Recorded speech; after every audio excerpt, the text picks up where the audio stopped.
Abra sua Bíblia comigo, Filipenses capítulo 1.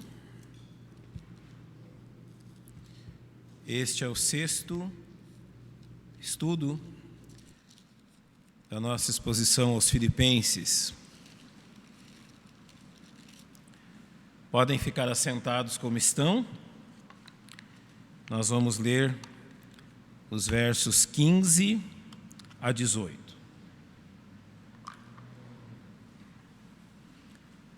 Verdade é que também alguns pregam a Cristo por inveja e contenda, mas outros de boa vontade. Uns, na verdade, anunciam a Cristo por contenção, não puramente, julgando acrescentar aflição às minhas prisões. Mas outros por amor, sabendo que fui posto para a defesa do Evangelho. Mas que importa? Contanto que Cristo seja de toda maneira, ou com fingimento, ou em verdade, nisto me regozijo e me regozijarei ainda. Pai, nós temos Tua palavra aberta diante de nós e rogamos, confiamos e pedimos que o Teu Espírito Santo nos conduza no estudo desta verdade. Em nome de Cristo nós te rogamos. Amém. Irmãos, estamos ainda no primeiro capítulo, mas já na parte prática daquilo que Paulo ensina. E eu quero apenas relembrá-los uma questão que nós vimos na última semana, nos versos 12 a 14. No verso 12, Paulo disse: quero, irmãos, que saibais que as coisas que me aconteceram contribuíram para maior proveito do Evangelho. Então, como Paulo entendeu as dificuldades da vida?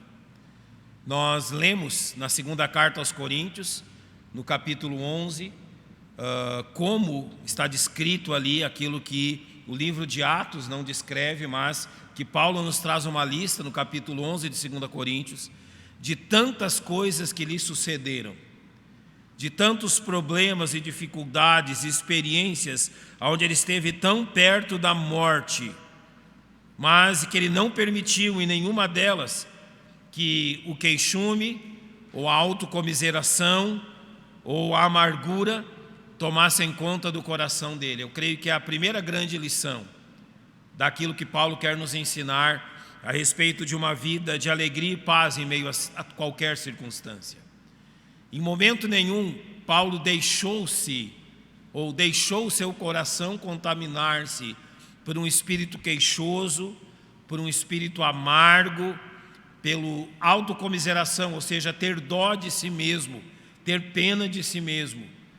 Com tudo aquilo que aconteceu, você nunca escutou queixumes dos lábios dele. Então, nisto, Paulo nos ensina e coloca claramente diante de nós a atitude dele para com as circunstâncias que envolveram a vida dele. Ao invés de queixar-se, dar graças e entender que mesmo as piores circunstâncias o conduziam para mais próximo de Cristo, para uma dependência maior de Cristo e para que o Evangelho, então, tivesse um maior proveito. Nós temos que sempre olhar nessas duas direções. Circunstâncias difíceis da nossa vida, independente de quais sejam, elas devem sempre conduzir os salvos para mais perto, para uma dependência maior de Cristo. Ou seja, esta é uma lição que nós necessitamos aprender. Porque se nós não entendermos que mesmo as circunstâncias dolorosas devem nos servir para nos levar a uma dependência maior do Salvador, nós vamos dar lugar ao queixume, à amargura, e a experiência realmente tornar-se-á ainda mais amarga. Quando eu quero estabelecer uma questão também, quando Paulo escreve aos Filipenses, nesta carta ele não dá muitos detalhes da circunstância dele, possivelmente porque quando ele escreve aos Filipenses, ele ainda não tem muitos detalhes a respeito do que aconteceria com ele. Os detalhes quanto à condição do julgamento, a possibilidade de uma execução em pouco tempo, Ele já tem essas informações quando ele escreve a segunda carta a Timóteo. Então a segunda carta a Timóteo é mais rica em informações quanto ao final da vida de Paulo do que a carta aos Filipenses. Mesmo assim, quando ele escreve aos Filipenses, ele tem consciência da sua circunstância. Por exemplo, o imperador que reinava nesses dias de Paulo era o imperador Nero. Você já deve ter ouvido falar dele.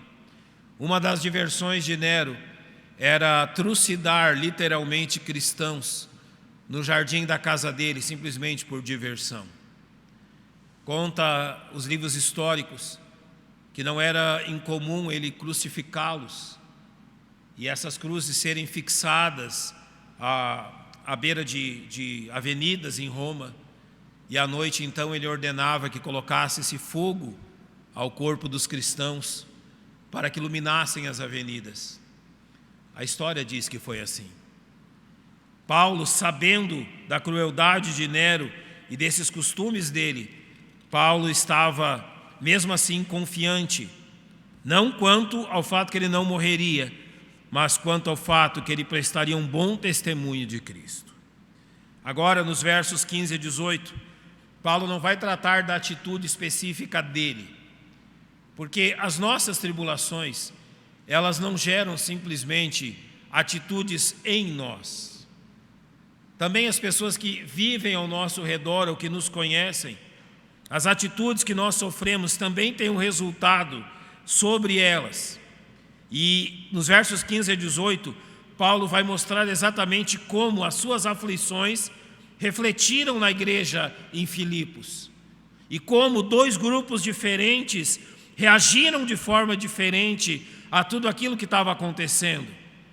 Aquelas pessoas, elas não tinham a mesma maturidade do apóstolo, e infelizmente as aflições de Paulo serviram também de motivo de rivalidade dentro da igreja. Paulo não ignorou o que estava acontecendo, mas ele fez questão de enviar uma resposta aos filipenses, e os versos 15 a 18 são essa resposta. No verso 15 ele diz: verdade é que também alguns pregam a Cristo por inveja e contenda, mas outros de boa vontade. Quando ele diz verdade, ele diz: olha, eu sei o que está acontecendo, eu sei como a igreja está olhando para minhas aflições. Alguns dentre vós continuam a pregar Cristo, mas isso eles fazem por inveja e por contenda, ou seja, por ciúme e por discórdia. Mas há outros que continuam a pregar Cristo de boa vontade. Sabe que parte das aflições de Paulo são essas? Se você puder retornar a 2 Coríntios capítulo 11, depois daquela imensa lista de coisas que Paulo enfrentou, a última que é listada, verso 28, depois de listar os naufrágios, os açoites, as prisões, os grandes perigos, no verso 28 de 2 Coríntios 11, Paulo diz: além das coisas exteriores, me oprime cada dia o cuidado de todas as igrejas. Agora é dessa última coisa que Paulo fala nos versos 15 a 18. Agora ele não está preocupado com as questões que envolviam a ele e como as pessoas sofriam por causa dele. Agora a sua preocupação é pelas igrejas.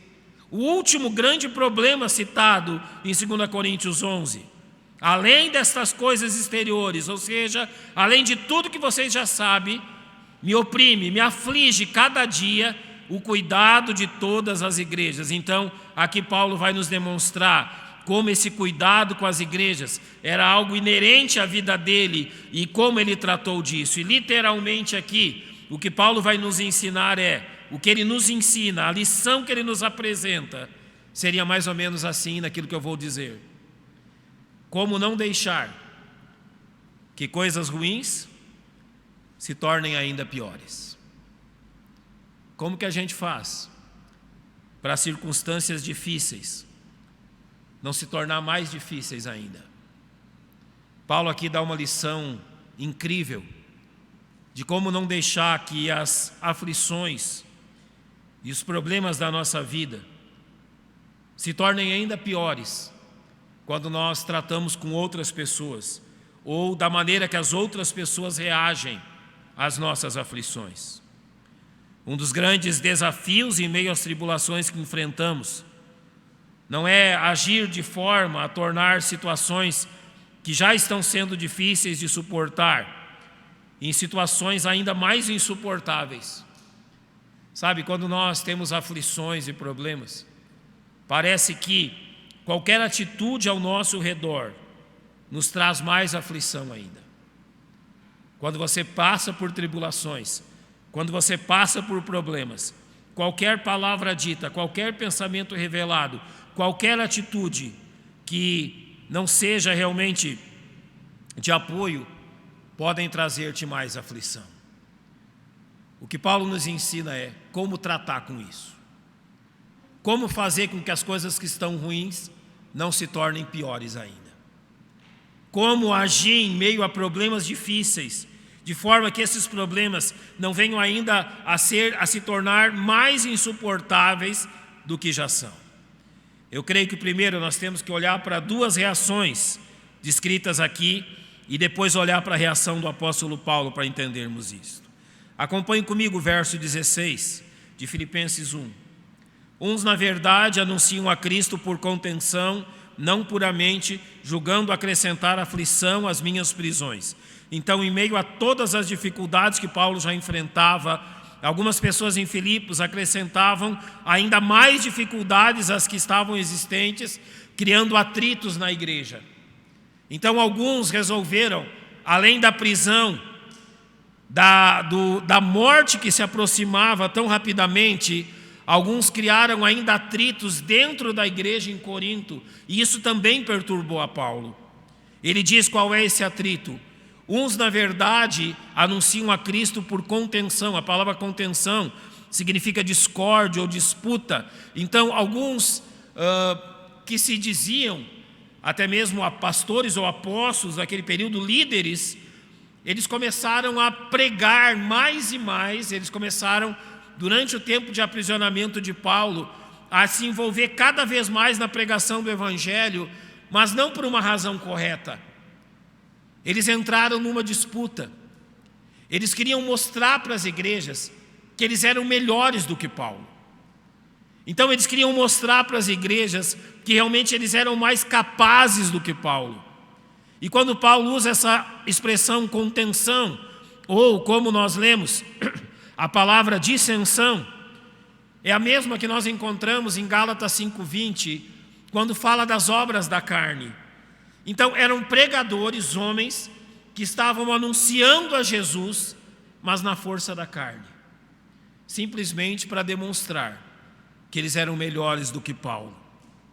Eles dizem, Paulo ainda diz deles, que eles não faziam isso puramente, ou seja, não era de forma sincera.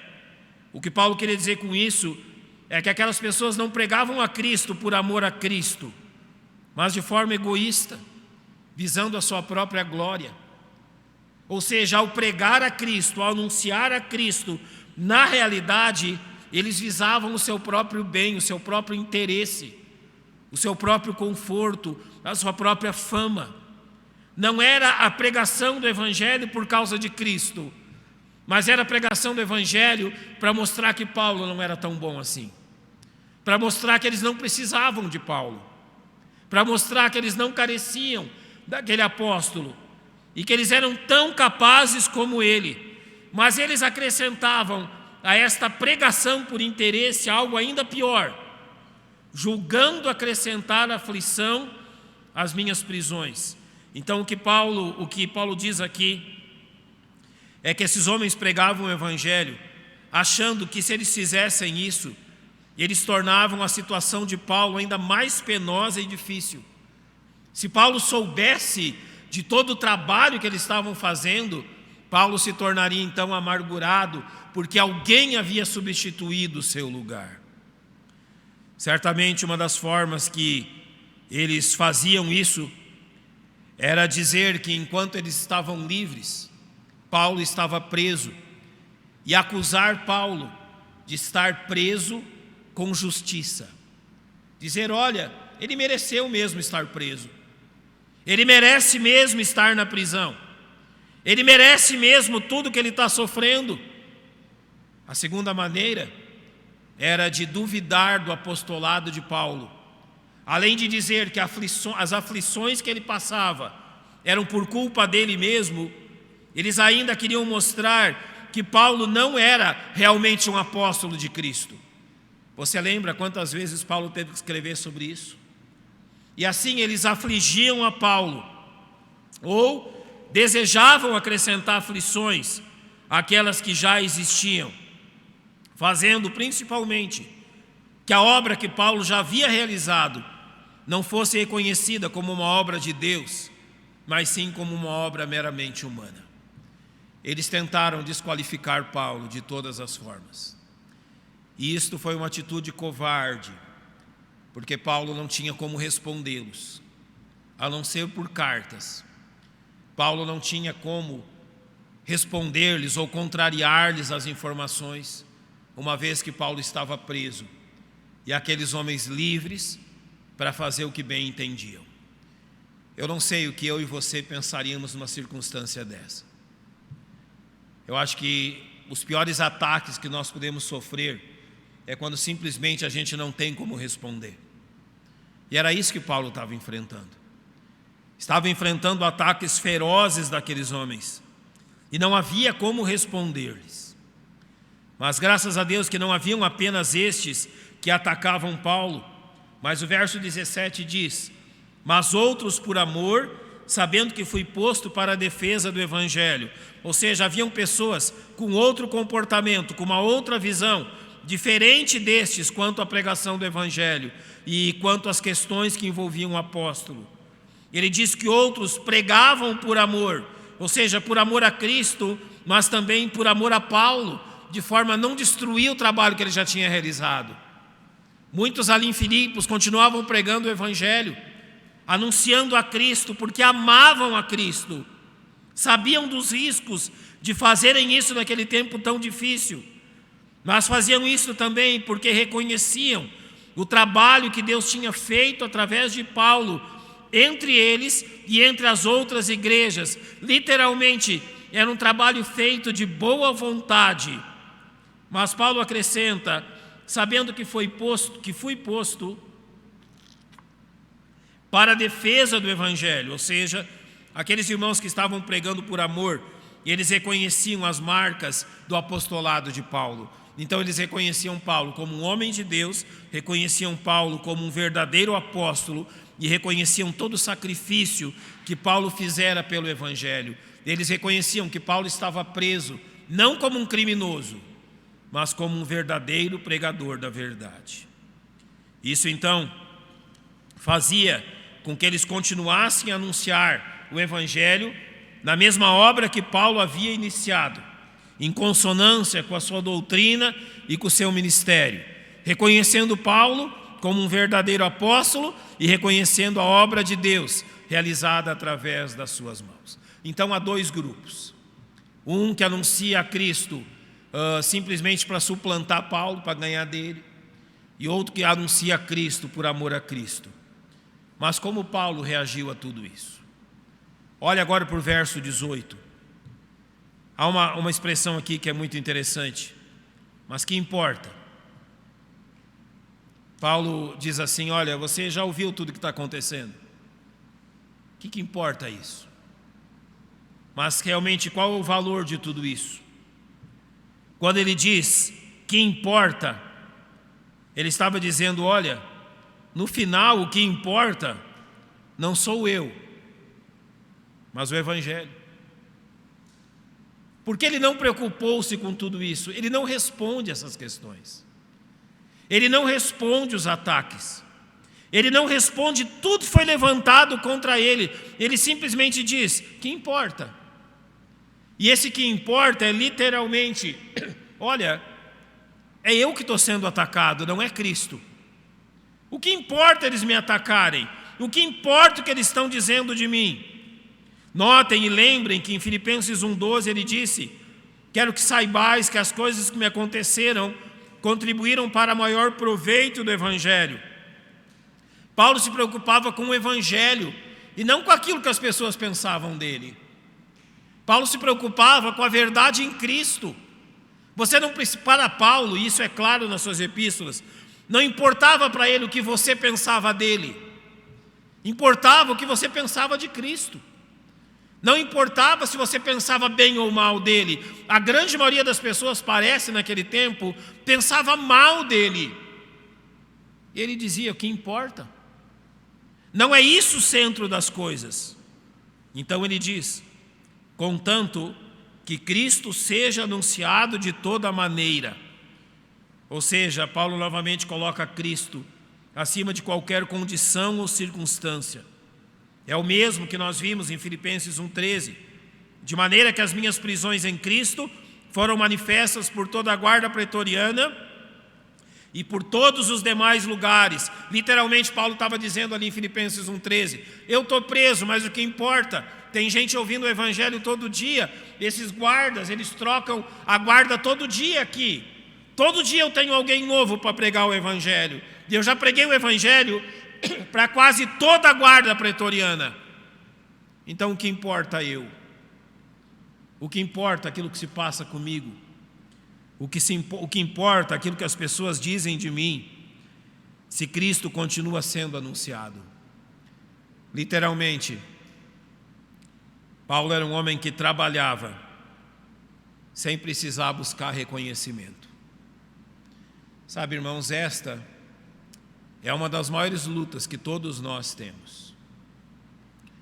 Quando alguém diz algo mal sobre nós, na realidade a nossa preocupação humana é que a pessoa não está reconhecendo o quanto que a gente vale. Nós queremos realizar as coisas, queremos viver de forma que só ouçamos o reconhecimento dos nossos valores. Quão difícil é encontrar pessoas para trabalhar na igreja que não estão se importando com aquilo que as pessoas dizem delas, que não estão se importando com os elogios ou com as palavras de aprovação de outros, mas unicamente com o fato que de alguma forma Cristo está sendo glorificado através da vida delas. Quão difícil é encontrar pessoas que dizem: mas o que importa? Ou seja, não importa que as pessoas pensem isso de mim, não importa que elas não me deem valor, que era o que estava acontecendo com Paulo. Se Cristo está sendo anunciado e se a obra dele está sendo continuada, o que importa? Paulo vai além e diz que essas pessoas anunciavam com fingimento ou em verdade. Então aquilo que ele diz é que ele sabia perfeitamente a razão por trás da atitude daqueles homens. Ele sabia a razão da pregação deles. E ele não realmente estava olhando para o fato se eles estavam pregando por inveja e rivalidade, se eles tinham zelo por Cristo ou não, mas que unicamente o nome de Cristo era lembrado e não o de Paulo. Ele diz: ou em verdade, ou seja, pelos motivos verdadeiros. Então olha o que ele diz ao final do verso 18: nisto me regozijo e me regozijarei ainda mais.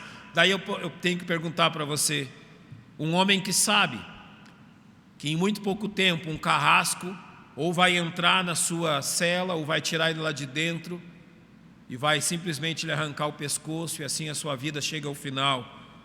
Como é que um homem assim pode dizer: nisto me regozijo e me regozijarei ainda mais? Como é que um homem nessa condição encontra razões de alegria? A única reação de Paulo diante de todas as questões que ocupavam as igrejas naquele tempo enquanto ele estava encarcerado era regozijar-se, porque o nome de Cristo estava sendo anunciado cada vez mais. Um regozijo que apenas o Espírito Santo pode criar no coração de um homem, que mesmo aprisionado, ele pode provar um senso de bem-estar. E sabe por que Paulo prova um senso de bem-estar profundo aqui? Pelo conhecimento que ele tem, que mesmo que pareça em alguns momentos que o reino das trevas venceu, nós já sabemos que o reino da luz vence no final. Em João 1,5, no português não fica muito claro, João diz: sabemos ou melhor, que a luz, ela reina, ou a luz, ela ataca as trevas, não é? Ela se expande meio às trevas, e as trevas não a venceram. Seria em João 1,5. Nós sabemos que por mais difíceis que as questões sejam, as trevas não vencem no final. E é por isso que Paulo se regozija, e é por isso que ele se alegra. As pessoas não estão o considerando, as pessoas estão falando coisas erradas dele, e ele olha, tudo bem, não há problemas com isso, o que importa é isso, porque ele sabe que Cristo está triunfando, e por final a causa de Cristo sairá vencedora. Mas eu creio que há 4 lições que são colocadas nesse texto de forma inferente, ou seja, não estão lá as palavras, mas a inferência nos mostra que estavam presentes na vida de Paulo, e eu quero aplicá-las ao final. Como Paulo agiu, a fim de que uma circunstância que já era difícil não se tornasse ainda pior. Como fazer com que as nossas aflições não se tornem circunstâncias mais difíceis ainda. Eu vou citá-las. Primeiro, Paulo não encarou aquela circunstância como uma afronta pessoal. Comece sempre por isso. Toda afronta que é dirigida aos cristãos, não é dirigida aos cristãos, mas dirigida a quem os cristãos servem. Procure olhar, além da pessoa que lhe afronta, aquele que está por detrás de toda afronta. E você enxergará quem? Satanás e o reino das trevas. As questões não são contra nós. As ofensas não são contra nós. As ofensas simplesmente querem nos fazer dar um mau testemunho da salvação em Cristo. No final, as pessoas não querem rir de nós.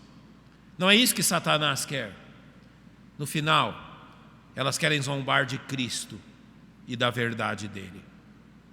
Suporte as aflições, não criando uma situação ainda mais difícil. Entendendo que não é uma afronta pessoal, mas resultado da batalha que você se encontra. Paulo soube separar o problema real, o seu encarceramento, dos fatos que ocorriam na igreja, e soube separar o seu próprio nome. Em segundo, Paulo não acirrou o espírito de disputa presente naqueles homens. Já pensou se Paulo diz, vocês querem disputar então vamos lá. Vamos contar quem abriu mais igrejas. Vamos contar quem ganhou mais almas. Vamos contar quem viajou mais, quem apanhou mais e assim por diante. Sabe o que Paulo fez? Ele não entrou na batalha. Assim como eu e você, não somos obrigados a entrar em batalha com ninguém. Há um ditado antigo que diz, quando um não quer, 2 não brigam. Basta que um não queira. Irmãos, não entre em batalhas que não são suas. Não entre em guerras que não são suas. Não faça guerras que não são suas. Paulo soube dividir isso. Essa batalha não é minha, essa guerra não é minha, para que eu vou lutá-la? Para que eu vou tomar em armas se eu não tenho nada a ver com isso? É eles que querem fazer assim, eles façam assim. Eu não vou entrar na disputa e eu não vou entrar na guerra. É assim que nós fazemos para que as situações difíceis não se tornem piores. Em terceiro, Paulo manteve Cristo e a pregação do Evangelho como prioridades. Antes de entrar na disputa, seja com quem for, crente ou incrédulo, antes de entrar numa disputa ou numa discussão com quem for, pare, pense, respire e lembre-se do seu Salvador. Porque o nome a ser arranhado nas suas disputas não será o seu. O seu nome não precisa ser arranhado, ele já está arranhado o suficiente. Só esse carimbo de pecador na sua testa já diz tudo. Não precisa mais nada. Mas o santo nome de Jesus não precisa ser vituperado pelas nossas más atitudes. Pense muito bem antes de entrar numa disputa. Pense muito bem antes de entrar numa discussão. É o nome de Cristo que será envergonhado. Quantas vezes dizemos aos irmãos: sofra a perda. Sim, sofra a perda, mas mantenha o seu testemunho. Sofra a perda, independente se for uma perda financeira ou o que for, mas coloque seu Salvador em primeiro lugar. Ele é a prioridade. Em último, Paulo não se colocou como um juiz de intenções. Mesmo que a intenção daqueles homens fosse errada, a atitude era certa, estavam pregando. Paulo diz: enquanto vocês continuarem pregando, eu não tenho problema com vocês. Se vocês querem mostrar que são melhores que eu, a dificuldade é de vocês. Se vocês querem mostrar que trabalham melhor do que eu, a dificuldade é de vocês. Se vocês querem mostrar que são melhores do que eu, a dificuldade é de vocês. Eu não vou julgar suas intenções. É isso que a Bíblia diz, é isso que Jesus ensina, quando Jesus nos diz em Mateus 7,1: não julgueis para que não sejais julgados. Ou seja, não se coloque como juiz de outras pessoas. Eu gosto muito quando Paulo escreve na segunda carta aos Coríntios: nada julgueis antes do tempo, até que venha o Senhor, o qual então trará à luz todas as coisas. Ou seja, eu e você não temos capacidade de julgar ninguém. Essa capacidade pertence unicamente a quem? A Jesus Cristo. Sabe, é interessante agora pensar como essa história termina, né? Aqueles homens continuaram pregando lá em Filipos, a gente não sabe até quando. Paulo continuou na prisão e logo depois foi morto. É interessante como as coisas são. Assim que Paulo morreu, qual era o incentivo daquelas pessoas? Assim que Paulo partiu, parece que a brincadeira deles perdeu a graça. Assim que Paulo não estava mais nesse mundo, a grande motivação para eles pregarem o Evangelho acabou. E esse é o problema. Pessoas que têm a motivação errada, assim que a motivação termina o trabalho delas também. Sabe por que é bom seguir Jesus e servir a Jesus com amor? Porque a nossa motivação nunca acaba. A nossa razão nunca tem fim. Jesus é eterno, invencível. Enquanto eu sirvo por amor a Ele, significa que a minha razão de serviço jamais terá fim, porque não são as pessoas, mas Cristo em primeiro lugar. Aquilo que Paulo nos ensinou nesse texto é que em todas as suas atitudes, em todas as coisas que ele fazia, ele primeiro pensava em Cristo e depois nele mesmo. Eu posso lhe encorajar agora, para a gente terminar, a você fazer uma breve reflexão na sua própria vida. E se todos nós dirigíssemos nossos veículos como Cristo, e se todos nós fizéssemos nossos negócios como Cristo, e se todos nós tratássemos as pessoas como Cristo faria, se todos nós agíssemos sempre como Jesus agiria. Essa era a preocupação de Paulo. Então que essa preocupação também tome conta do nosso coração, que essa preocupação também tome conta da nossa vida.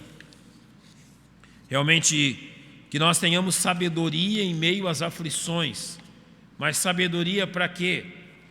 Para que o nome de Cristo seja exaltado sempre, mesmo que o meu seja humilhado. Para que Cristo seja aquilo que João Batista falou: convém que ele cresça e que eu diminua.